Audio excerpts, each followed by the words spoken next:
All right, let's just dive right into this explainer. Today, we're unpacking a tension I know we've literally all felt, that exhausting everyday tug of war between wanting to just fit in and desperately needing to stand out. Welcome to our deep dive into the dissonance of divergence.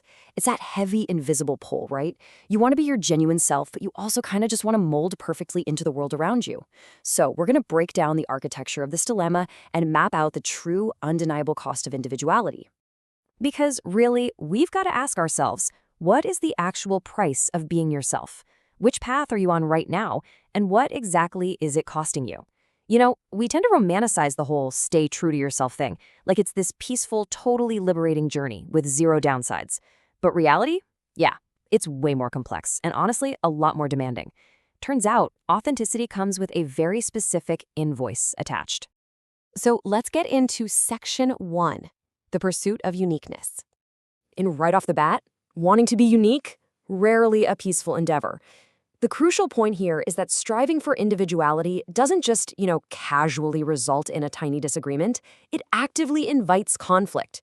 You don't even have to be looking for a fight. Just think about your typical workplace, or maybe a family holiday gathering. Society runs on these deeply ingrained, expected paths. Go to this school, get this job, talk in this perfectly acceptable way. The second you step slightly off that path, like pitching a radical idea at work or choosing a lifestyle your family doesn't quite get, you are instantly rubbing up against the grain. The whole progression is basically mathematical. Step 1, you try to pursue your authentic self. Step 2, almost immediately, smack, you bump straight into established societal norms. And boom, step 3, inevitable conflict. It's a literal collision course.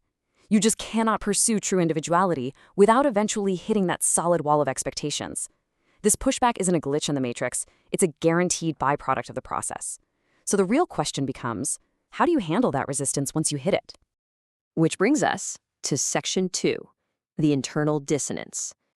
Okay, so when we hit that wall of societal norms, a super common reaction is to just back down, right? Anything to avoid a public scene. But avoiding public pushback just moves the battlefield inside, and that creates dissonance.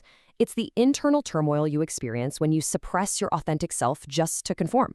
It's that nasty psychological discomfort of knowing your outside actions completely contradict your inside reality. You're just playing a role. So people who try to dodge the collision course by conforming, they aren't escaping the toll at all. They're just internalizing the whole shebang. Sure, you might avoid making waves. You might even get those reassuring nods of approval from everyone around you, but wow, do you pay heavily for it? The risk of conformity isn't just about being, boring. It's about actively suppressing who you truly are. It's a slow, quiet erosion of your actual identity just to meet external expectations. Just imagine spending 40 hours a week at a job where you have to constantly hide your real opinions, pretending to love a culture you quietly despise. You might be keeping the peace with society, but you're basically declaring war on yourself. Now, let's flip it. Section 3, the external backlash. What if you flat out refuse to suppress yourself? What if you enthusiastically choose to step out of line? Well, if you dare to diverge, you're actively choosing to depart from the expected path. It's a direct challenge to the status quo. It's a massive disruption. And let me tell you, society, by its very nature, absolutely hates being disrupted. If that previous choice was all about burying the struggle deep inside, this one is about projecting it outward for literally everyone to see.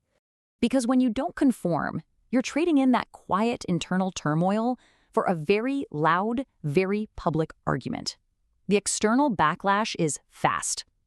By choosing to challenge the status quo and disrupt the established order, you are practically guaranteeing external opposition.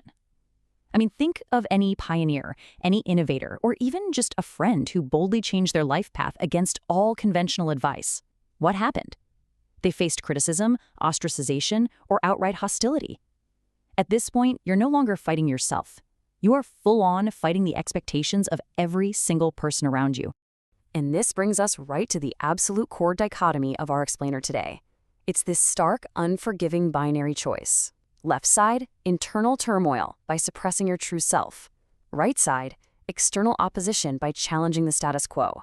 There's no secret third door here where you get to be perfectly unique and perfectly accepted without any pushback. You're either going to pay with your internal peace or you're going to pay with external harmony. It's a tough pill to swallow, isn't it? So how do we deal with this? Let's move to section 4, forging your own path. If both of these options carry such a incredibly heavy cost, how do we actually navigate this? Well, the answer lies in understanding that this inherent tension between personal growth and societal pressures underscores the complexity of the human experience. This struggle, it isn't a mistake. It is the very definition of what it means to exist and to grow. It elevates the whole challenge. It reminds us that personal growth and societal expectations are locked in this eternal natural dance. Feeling torn between fitting in and standing out doesn't mean you're doing something wrong. Actually, it means you're finally paying attention. And because that collision course is completely unavoidable, forging your own path demands an immense amount of bravery. The ultimate requirement here is courage. Seriously, understanding this inherent tension underscores the profound courage it takes to look at that internal turmoil, look at the external backlash, and knowingly step forward anyway. It takes absolute guts to accept that the price of authenticity is steep, but to recognize that it is a price totally worth paying. So I'm going to leave you with this final, vital question to really chew on today as you step back out into the world. Which hard path are you going to choose? Are you going to choose the discomfort of conformity, masking your true self just to maintain the peace? Or will you choose the courage of divergence, bracing for the external backlash so you can stand firmly in your authenticity? Look, the dissonance is real, the pushback is absolutely guaranteed, but the choice of which price you pay, that is entirely yours. Thanks so much for joining me on this explainer today. Keep learning, keep growing, and I'll catch you next time.